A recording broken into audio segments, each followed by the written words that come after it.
Adam Smith. Chapter 1. Kirkcaldy Beginnings. In a time when travel was by horse and carriage, in the year 1723, a small town named Kirkcaldy welcomed a new arrival, me, Adam Smith. My father, Adam Smith Sr., was a busy lawyer who helped people solve problems and make fair decisions. My mother, Margaret Douglas, was a kind and caring woman who filled our home with warmth and love. Kirkcaldy was a place where everyone knew everyone. The streets were cobbled and narrow, lined with shops selling everything from fresh bread to hand-woven clothes. Children played tag in the town square, their laughter echoing through the air. We didn't have many fancy things, but we had all we needed: good food, a warm place to sleep, and friendly faces around us. The salty smell of the sea was a constant companion in Kirkcaldy. The harbor was bustling with activity, with fishermen bringing in their daily catch and ships carrying goods to faraway lands.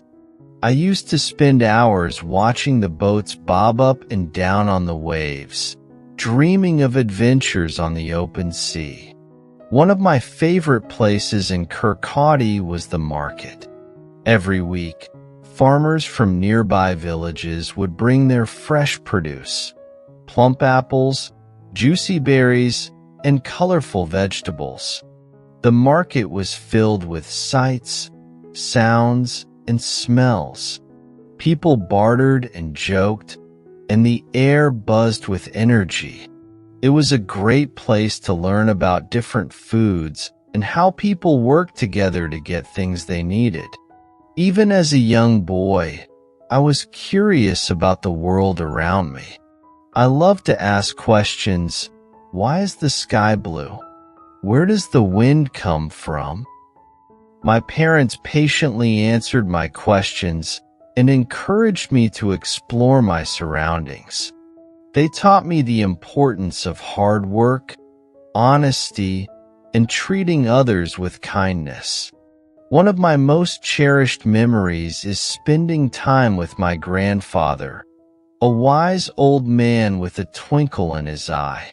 He used to tell me stories about faraway lands and historical events. He spoke of kings and queens, brave warriors, and clever inventors. These stories sparked my imagination and fueled my desire to learn more about the world. Kirkcaldy wasn't a big town, but it was a place where I felt safe and loved. It was here that I learned the values that would shape me throughout my life. The simple life of Kirkcaldy, with its friendly people and hardworking spirit, left a lasting impression on me. It taught me the importance of community, the value of hard work, and the joy of learning. Even though I would later travel to many different places, Kirkcaldy would always hold a special place in my heart. Chapter 2. Learning in Glasgow. Leaving Kirkcaldy at the young age of 14 was a big adventure for me. It felt like stepping into a whole new world. The destination, Glasgow, a bustling city known for its grand university. My stomach churned with a mix of excitement and nervousness. Would I make new friends? Would I understand the lessons? These thoughts swirled in my head as the stagecoach carried me away from the familiar comfort of Kirkcaldy. The University of Glasgow was unlike anything I had ever seen. Towering buildings made of gray stone stood tall, with grand windows and arched doorways. Inside, the air hummed with activity. Students scurried from class to class, their faces filled with a seriousness I hadn't seen before. The library was a treasure trove of books, with shelves upon shelves stretching as far as the eye could see. The smell of old paper and leather filled my senses, promising adventures and knowledge waiting to be discovered. My first day at university was overwhelming. There were so many new faces, new rules, and new subjects to learn. One of the most exciting subjects was philosophy. It explored big questions about life, the universe, and everything. We learned about different philosophers from the past who pondered topics like happiness, morality, and the meaning of existence. These discussions challenged me to think critically and question the world around me. Another subject I enjoyed was history. We traveled through time, learning about ancient civilizations, powerful empires, and groundbreaking discoveries. It was like watching a grand story unfold, with heroes and villains, triumphs and tragedies. History showed me the lessons learned by people in the past, helping me understand the present and prepare for the future. But university wasn't just about books and lectures. It was also a place to make new friends. I met students from all walks of life, some shy and quiet, others outgoing and chatty. We formed study groups, debated ideas in lively discussions, and shared stories about our lives back home. These friendships were a source of support and encouragement during my time at university. Glasgow offered more than just academics. The city itself was full of life. There were bustling marketplaces overflowing with fresh produce and handcrafted goods. Street performers juggled, played music, and told jokes, drawing crowds with their talents.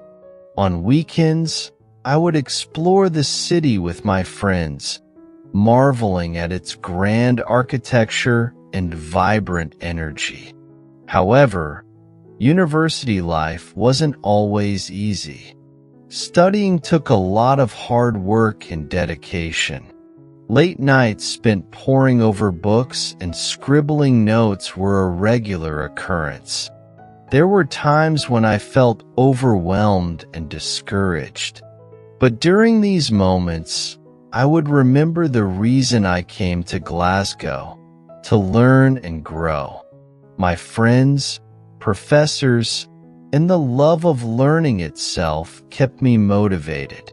4 years at the University of Glasgow flew by in a whirlwind of learning and experiences. When it was time to leave, I felt a pang of sadness. However, I was also filled with a sense of accomplishment. I had learned so much, not just from books, but also from the people and experiences I encountered. My time in Glasgow had equipped me with the knowledge, critical thinking skills, and confidence to step out into the world and pursue my dreams. Chapter 3: Oxford Adventures. Leaving the familiar cobblestone streets of Glasgow behind, I embarked on a journey south to England. My destination, the prestigious Oxford University. Excitement bubbled within me, mixed with a touch of trepidation. Oxford was known for being even grander and more traditional than Glasgow. Would I fit in with the students there? Would the lessons be even harder? These questions danced in my mind as the carriage rattled and bumped along the dusty road. Oxford was a city steeped in history. The university buildings were ancient, some dating back hundreds of years. Gargoyles perched on rooftops, their stone faces leering down at me. Narrow, cobbled streets wound their way through the city, lined with colleges that looked like grand castles. The whole place felt like a scene from a storybook. Unlike Glasgow, Oxford seemed a bit stuffy and formal. Students wore gowns and hats to class, and the professors spoke in a posh, accented English that took some getting used to. The focus in Oxford was more on classic texts and traditional learning, with less emphasis on lively discussions and exploring new ideas. While I found some of the classes fascinating, especially those delving into ancient Greek and Roman philosophy, I missed the open discussions and intellectual debates I had enjoyed in Glasgow. The professors at Oxford seemed more interested in students memorizing facts than in encouraging critical thinking. One thing that did not disappoint in Oxford was the library. The Bodleian Library, as it was called, was a bibliophile's paradise. Towering shelves held countless books on every subject imaginable. The quiet hum of turning pages and the smell of aged leather created a sense of awe and reverence. I spent countless hours exploring the library, uncovering hidden gems of knowledge that filled my mind with wonder. Despite the challenges, Oxford offered some unique opportunities. One such opportunity was attending lectures by famous scholars and philosophers. Hearing these intellectual giants speak about their ideas firsthand was an inspiring experience. It sparked my own desire to contribute to the world of knowledge through my writings and teachings. Another highlight of my time at Oxford was the opportunity to explore the city and its surroundings.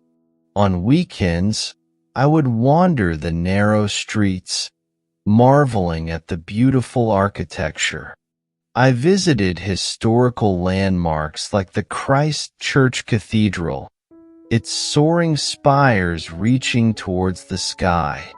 Sometimes, I would take walks in the countryside, enjoying the fresh air and the rolling green hills. However, after a while, a feeling of dissatisfaction began to gnaw at me. Oxford, despite its grandeur and rich history, felt too restrictive for my inquisitive mind. I yearned for the intellectual stimulation and open discussions I had experienced in Glasgow. The rigid system at Oxford wasn't a good fit for my learning style. Unfortunately, due to health issues, I had to leave Oxford before completing my studies. While leaving felt like a setback at the time, it ultimately proved to be a blessing in disguise. It forced me to return to Scotland and find my own path.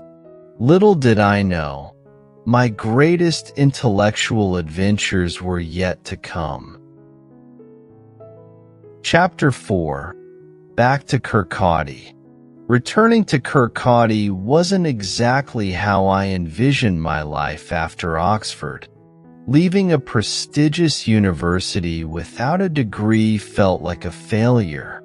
The familiar streets and friendly faces, though comforting, also served as a constant reminder of my unfulfilled academic ambitions.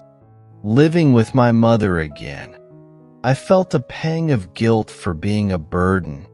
She, however, welcomed me with open arms and her unwavering love.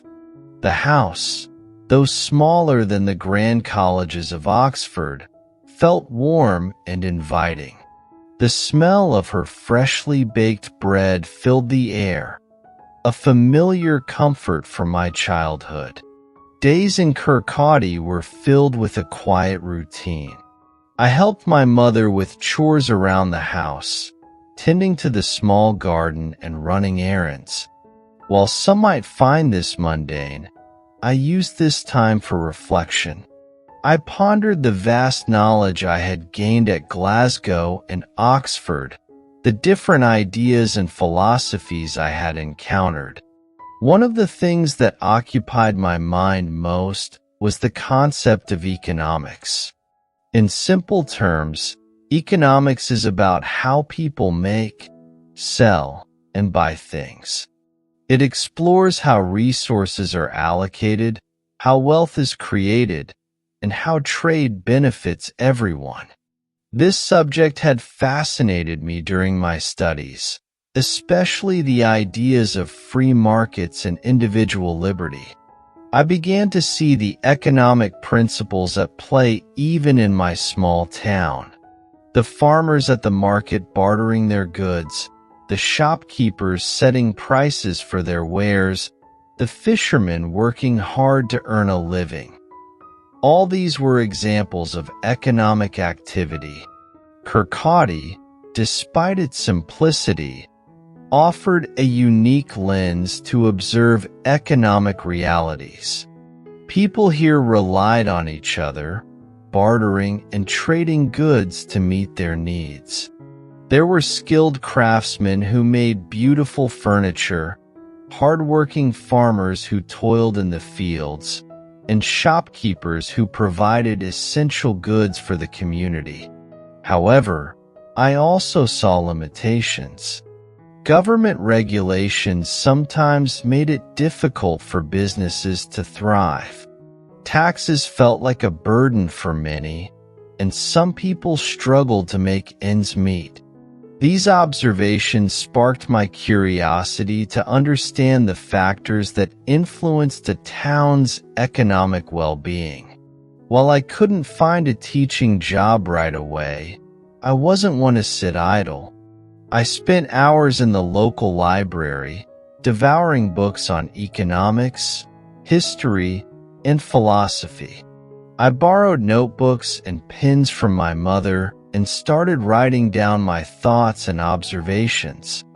The quiet solitude of Kirkcaldy, ironically, became a breeding ground for my intellectual pursuits. News of my return spread quickly in the small town. Soon, I found myself engaged in conversations with local businessmen, farmers, and even the occasional sailor visiting the harbor. These conversations were invaluable. I learned about their challenges, their hopes, and their perspectives on the local economy. The frustration of not having a formal teaching position gradually transformed into a different kind of learning experience.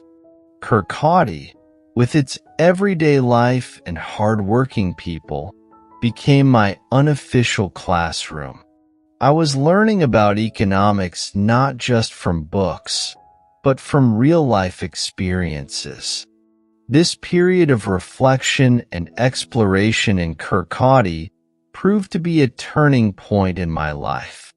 It allowed me to develop my own unique perspective on economics, one that was grounded in the realities of everyday life. The ideas that simmered in my mind during this time would eventually form the foundation for my most important work. While returning to Kirkcaldy might not have been part of my initial plan, it ultimately set me on the path to fulfilling my intellectual aspirations. Chapter 5: A Journey to France. The year was 1764. A knock on my door shattered the quiet routine of my days in Kirkcaldy. To my surprise, it was a young nobleman named the Duke of Buccleuch. He was looking for a tutor to accompany him on a trip to France. My heart leaped with excitement. This was an opportunity one couldn't refuse. France, a land renowned for its art, culture, and philosophy, had always held a particular fascination for me. The chance to travel there, to experience its vibrant cities and historical landmarks firsthand, was a dream come true. Without hesitation, I accepted the Duke's offer. The journey to France was long and arduous. We traveled by carriage, the bumpy roads jolting us with every turn. The countryside we passed was beautiful, rolling green hills dotted with quaint villages and imposing castles. It was a far cry from the rugged coastline of Scotland, yet captivating in its own way. Finally, after days on the road, we reached the bustling port city of Calais. The sight of the English Channel giving way to the French coastline was exhilarating. The air buzzed with a different energy. French voices filled the streets, the architecture was grander, and the shops displayed unfamiliar goods. Our first stop was Paris, the City of Lights. It was a metropolis unlike anything I had ever seen. Wide boulevards lined with towering buildings, magnificent palaces adorned with intricate carvings, and bustling markets overflowing with colorful produce. Paris was a feast for the senses. The Duke, a lover of art and culture, ensured we visited all the famous landmarks. We stood in awe beneath the towering spires of Notre Dame Cathedral, marveled at the grandeur of the Louvre Palace, and wandered through the vast gardens of Versailles. These architectural marvels were testaments to France's rich history and artistic prowess. However, France wasn't just about grand sights. It was also about its people. During our travels, we met a variety of individuals. Philosophers who engaged me in stimulating conversations, artists who shared their passion for creativity, and shopkeepers who offered glimpses into everyday life. These encounters broadened my understanding of French culture and its unique perspectives. One of the most valuable aspects of this journey was the opportunity to learn about the French economy. France had a complex system of trade regulations and a strong focus on government control. While this system had its merits, I also saw its limitations. There were restrictions on what goods could be produced and traded, which stifled innovation and competition. Through discussions with businessmen and economists, I began to understand the challenges faced by the French economy. Their struggles mirrored some of the observations I had made back in Kirkcaldy. People strived for a better life, but government regulations and taxes sometimes hindered their efforts. The contrast between the French and Scottish economies sparked further ideas in my mind. I began to see the potential benefits of a more free market system, one that allowed individuals and businesses to operate with less government intervention. This would be a central theme in my future writings. Despite the intellectual stimulation, France wasn't all serious discussions and historical tours. There was time for leisure as well. We enjoyed picnics in the countryside, attended lively operas, and sampled delicious French cuisine. The rich flavors and culinary traditions of France were a delightful surprise, a departure from the simpler fare of Scotland. 2 years flew by in a whirlwind of experiences. From the bustling streets of Paris to the quiet charm of rural villages, France had offered a wealth of knowledge and inspiration. As much as I enjoyed the company of the Duke and the stimulation of French culture, a part of me yearned to return to Scotland and share my newfound understanding. The journey back across the English Channel felt bittersweet. Leaving France was like leaving a dear friend behind. However, I carried a newfound perspective on the world, a blend of Scottish practicality, French artistry, and a growing understanding of economic principles. These experiences would prove invaluable in shaping my future work and ultimately my legacy. Chapter 6: The Wealth of Nations. Back in Scotland, I finally secured a teaching position at the University of Glasgow. Returning to the familiar halls of the university felt like coming home. My years of travel and reflection had transformed me. I was no longer just a curious student, but a scholar with a unique perspective on economics. My lectures were filled with a newfound passion. I didn't just regurgitate textbook knowledge. I shared my experiences in France and Scotland, weaving real-life examples into economic theories. I spoke about the benefits of free markets, where individuals could freely buy and sell goods without excessive government interference. One of the core ideas I explored was the concept of the invisible hand. Imagine a busy marketplace, filled with people buying and selling goods. Each person is acting in their own self-interest, trying to get the best deal for themselves. But miraculously, this seemingly chaotic activity leads to a system that benefits everyone. People who produce goods try to make them better and cheaper to attract more buyers. This competition leads to innovation and improved products. Consumers, on the other hand, choose the goods that best suit their needs and budget. This system of supply and demand, I argued, acts like an invisible hand, guiding the economy towards a state of balance. However, my ideas weren't universally popular. Some people believed that a strong government was necessary to control the economy and ensure fairness. They argued that unchecked free markets could lead to monopolies and exploitation of workers. These were valid concerns, and we had lively debates in the classroom. While I believed in the power of free markets, I also recognized the need for some government intervention.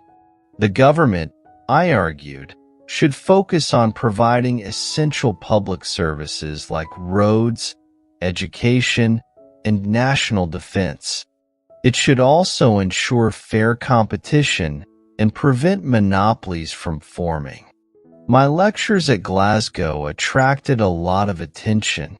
Students from all walks of life flocked to my classes, eager to learn about these new ideas.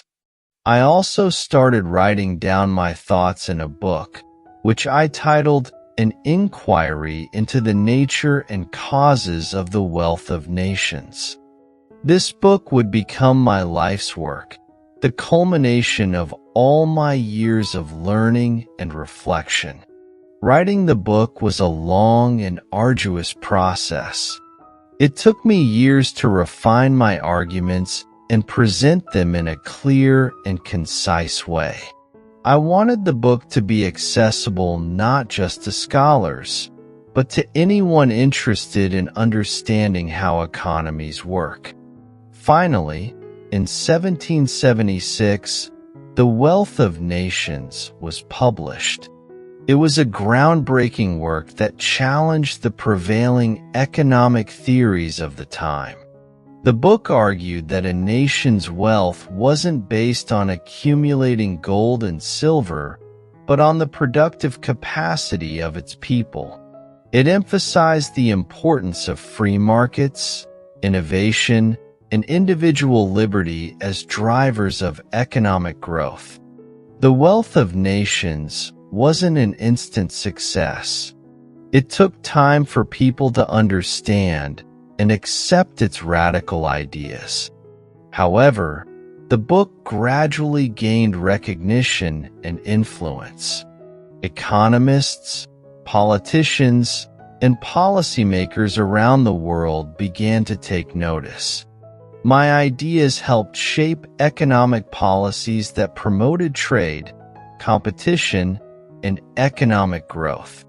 While I didn't live to see the full impact of my work, The Wealth of Nations continues to be studied and debated today. It remains a cornerstone of modern economics, influencing how countries manage their economies and how businesses operate. More importantly, my book aimed to improve the lives of ordinary people. By promoting a system that encourages innovation and competition, The Wealth of Nations has contributed to a world where there are more goods and services available to everyone at a more affordable price. This legacy gives me immense satisfaction. My journey from a curious young boy in Kirkcaldy to an author who influenced the world of economics wasn't always easy. There were moments of doubt, frustration, and setbacks. But throughout it all, the pursuit of knowledge and the desire to improve the lives of others kept me going. And that, I believe, is the true wealth of any nation. Its people's curiosity, creativity, and dedication to building a better future. Chapter 7: Glasgow and Edinburgh. After several fulfilling years teaching at the University of Glasgow, I felt a pull towards new experiences. The vibrant energy of Glasgow had fueled my passion for teaching, but a different kind of opportunity awaited in the city of Edinburgh. In 1778, I accepted a position as a Commissioner of Customs, a government role that involved overseeing trade regulations. While Glasgow was a bustling center of commerce and industry, Edinburgh was known for its history, culture, and beautiful architecture. It was a city of contrasts.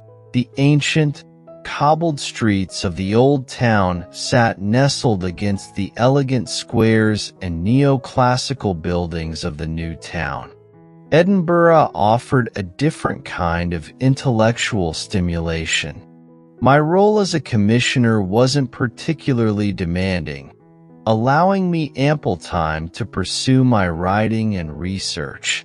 The city's many libraries became my haven. I spent hours delving into historical records, philosophical treatises, and economic reports. Edinburgh's intellectual circles also welcomed me with open arms. Unlike Glasgow's focus on practical application, Edinburgh offered a more theoretical perspective on economics. I had stimulating discussions with philosophers and scholars who challenged my ideas and broadened my understanding. These debates helped me refine my arguments and refine the manuscript for The Wealth of Nations. While some saw a rivalry between Glasgow and Edinburgh, I found value in both cities. Glasgow, with its working-class spirit and emphasis on trade, offered a practical lens for understanding economics. Edinburgh, steeped in history and philosophy, provided the intellectual framework for analyzing economic theories. The social scene in Edinburgh was also quite different. Glasgow's social life revolved around pubs and lively gatherings. Edinburgh, on the other hand, had a more formal atmosphere. Salons hosted intellectual discussions, and literary societies provided a platform for exchanging ideas. I enjoyed both settings, appreciating the diversity of perspectives they offered. Despite the intellectual stimulation, Edinburgh wasn't without its drawbacks. The social circles could be a bit stuffy and exclusive. The city, with its focus on history and tradition, sometimes felt stuck in the past. I yearned for the open discussions and intellectual camaraderie I had found in Glasgow. One of the highlights of my time in Edinburgh was the annual gathering known as the Scottish Enlightenment. This intellectual movement brought together philosophers, scientists, and economists from all over Scotland. We debated ideas, shared research findings, and challenged each other's assumptions. It was a vibrant exchange of knowledge that left a lasting impact on me. The years in Edinburgh were a time of intellectual growth and refinement. The city's rich history, diverse perspectives, and intellectual circles provided a fertile ground for developing my ideas.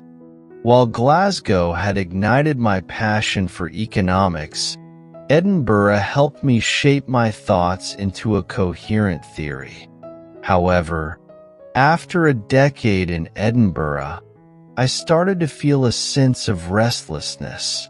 The city's formality, while initially stimulating, began to feel constraining. I longed for the intellectual vibrancy and open discussions I had found in Glasgow. And so, I made the decision to return to the city that had nurtured my early intellectual journey. Back in Glasgow, I found a city that had changed, yet remained familiar. The university welcomed me back, and I continued teaching and writing with renewed passion.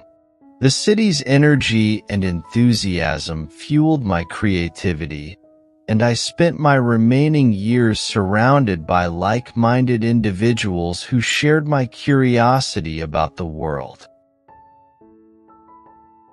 Chapter 8. Looking back. The year was 1790. Life had come full circle for me.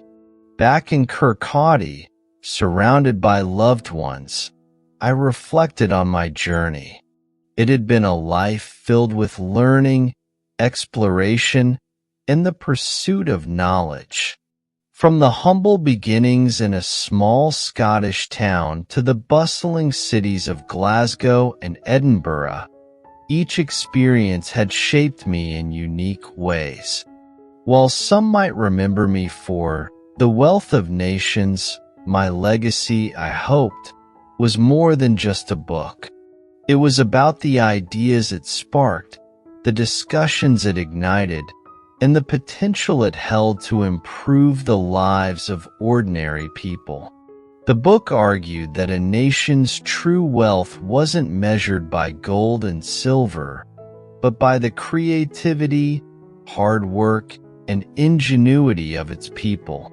Free markets, I believed, were the engine that drove economic growth. When individuals were allowed to freely buy and sell goods, it encouraged innovation and competition. This led to better products at lower prices, ultimately benefiting everyone. However, I also recognized the need for some government involvement to ensure fairness and prevent monopolies. My ideas weren't universally accepted. Some feared that free markets would lead to chaos and exploitation.